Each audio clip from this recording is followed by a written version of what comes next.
Much like the Proud Boys raiding Capitol Hill and making a mad dash for anything they can get their hands on, lots of teams are making their claim for their league trophies. This is the Anglo-Italian Connection podcast.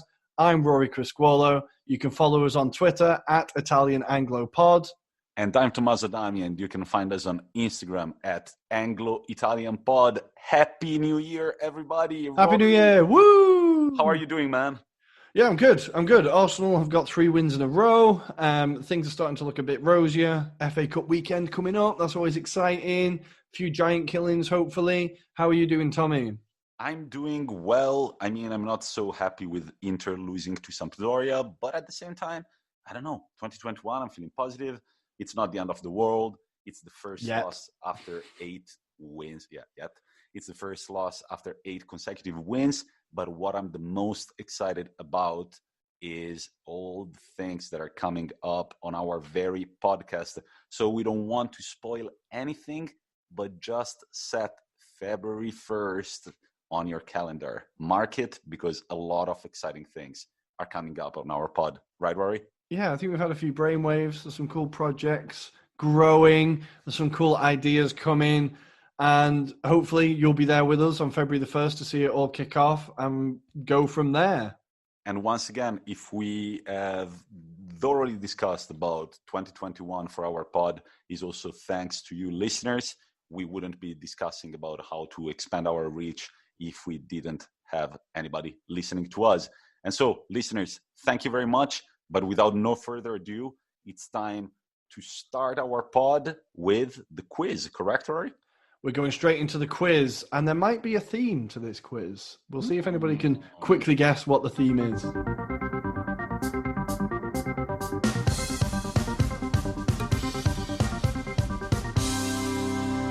Welcome, listeners. It's that time of the week again. It is time for the Timeline-Up quiz. So, Tommy, after last week, I think we both did quite well. A good confidence boost. How are you feeling heading into this week's fixture?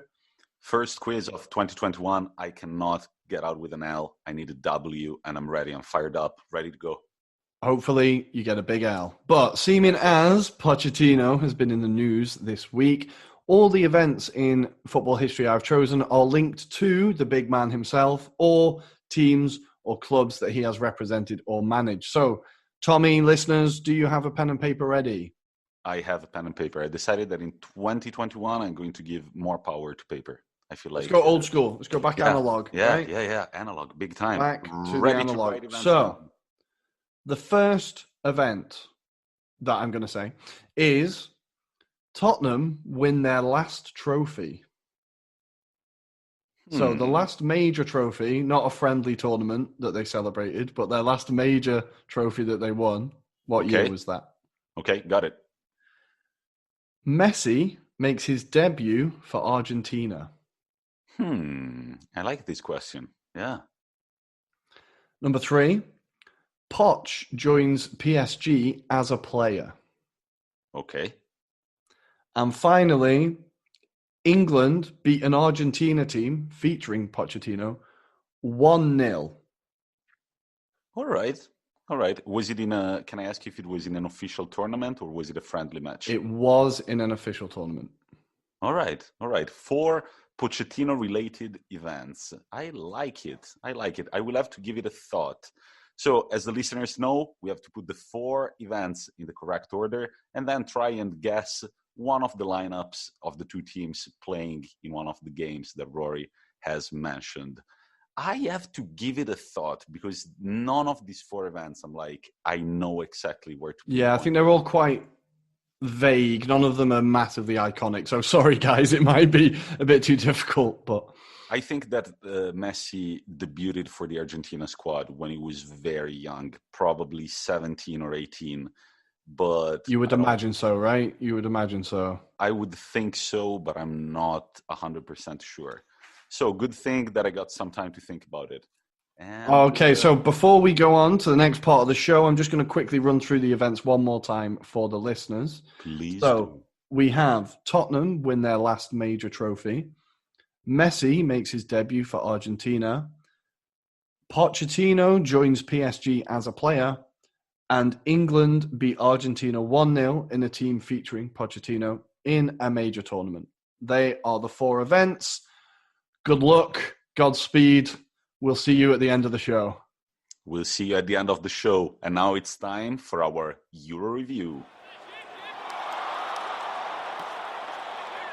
Hello, here we are in the Euro review. And not only, as well as being in our quiz this week, Pochettino has also been in the news this week. So we are starting our Euro review in France, and we're going to be talking about Ligue 1. So what are the big stories in Ligue 1 this week, Tommy? Well, I guess the big story, like the biggest story of 2021 so far, is definitely Mauricio Pochettino replacing Tuchel? Thomas Tuchel? I don't know. I'm not sure. My know. German isn't great. Yeah, it sounds like a French name, but he's German, I guess. But yeah, Mauricio Pochettino taking the job in Paris. And I think there could be some notable returns to the court of the Pochettino king, like Dele Alli maybe? Eriksen? What do you think? He's getting the old band back together. Right. Do you think this is possible, that Dele maybe will go to PSG? I can definitely see that. I think you can see that his time at Tottenham is definitely coming to an end. Mourinho obviously doesn't rate him. And I think Eriksen's short time at Inter is coming to an end in one of the weirdest transfer sagas. And also, there has been rumours of people starting to make bids for Harry Kane. So who knows, maybe PSG are one of the few clubs who I think could actually afford him. So maybe Pochettino, is going to start getting the old band back together. PSG, the most likely destination for Messi in the summer? Can you imagine? This is like FIFA Ultimate Team level of like kind of squad collection. Although maybe not Dele Alli, but the other 3, I think, are FIFA Ultimate Team level. Yeah. And there was a pretty big rumor about Sergio Ramos saying that he's not going to renew his contract because apparently he plans on playing with Messi at PSG. What? I did see that, and yet that would be... This is like getting me excited for the French league, and that takes a lot, I think. That would be like literally a FIFA Ultimate Team, like Messi, Ramos, Neymar, Mbappe, Eriksen. What? It would be insane. Insanity. So Poch looks like he's going to have a lot to play with there. The main question that kind of came to me when he took the job was, obviously he's only on an 18-month contract, which is interesting, I think. Obviously PSG aren't the most patient of clubs, but I thought maybe this might be a change in direction for them, that they were looking for a project manager, as Pochettino is a project manager. He likes to build a team. He has a specific system. But only the 18-month contract is confusing. Like, if he doesn't win the Champions League in the first season, is that him done? Like, that's the only thing they care about, right? Yeah, and also they have to focus on the league right now because, oddly enough, they're not sitting first. In fact, Lyon are table leaders. They are first. They have actually beat PSG a few weeks back. And Memphis Depay looks on fire. After coming back from injury, he's already got 10 goals for Lyon. And so there is quite an interesting title race in France as well. Well, he had such a kind of unfortunate time at Manchester United. I think he's obviously a great player. There's, again, been rumours about him moving for very cheap because his contract is running out soon. Talk of £5 million. Can you imagine picking that guy up for $5 million? That would be a steal, to say the least. 5 million, I don't have it, but most teams do have 5 million. It would be quite nice, just to have him around the house. He can do the housework. You got a spare 5 million knocking about. Juggle a bit together, yeah. That kind of stuff. But yeah, so keep your eyes on Ligue 1 because it could get more exciting. The only big fixture to look forward to this weekend is Rennes-Lyon. In fact, Lyon are sitting first. Rennes are sitting fourth. Who will come out winners? Please do let us know. What about the Bundesliga, Rory? Anything? Moving on to the Bundesliga now. I spent a good hour of my weekend last weekend watching this Amidi goal for Leverkusen. If you've not seen it, it could possibly win the Puskás Award already. Tommy, I showed you the video. Why don't you describe to us what the goal looks like? It was very Bergkampy, wasn't it? It was very Bergkampy, so definitely. The guy starts the play. He passes the ball to his right. It's actually a rocket of a pass. I'm surprised the guy can control it so easily. So the guy passes the ball, continues his run towards the center of the box, and the guy lobs him the ball he spins and controls it. You've watched the play The more first times. touch, I had to watch the first touch about 20 times. It's insane. The first touch is insane. Yeah, the first touch is super gentle, and he spins, and at that point, he's got the goalkeeper coming out, and he does the only thing that he can do. He nutmegs the goalkeeper with a back heel. It's the split-second wait as well. He waits a split second, then back heels it. It's an incredible goal. Unfortunately, Leverkusen did lose the game, but they did win the real quiz of best goal of the game. So that was the main thing from Bundesliga. Like I said, that was on repeat on my phone for about an hour last weekend. And absolutely, and as we were saying that this year there are a few title challenges in the top leagues. Even in Germany, it doesn't look as already decided as it usually does.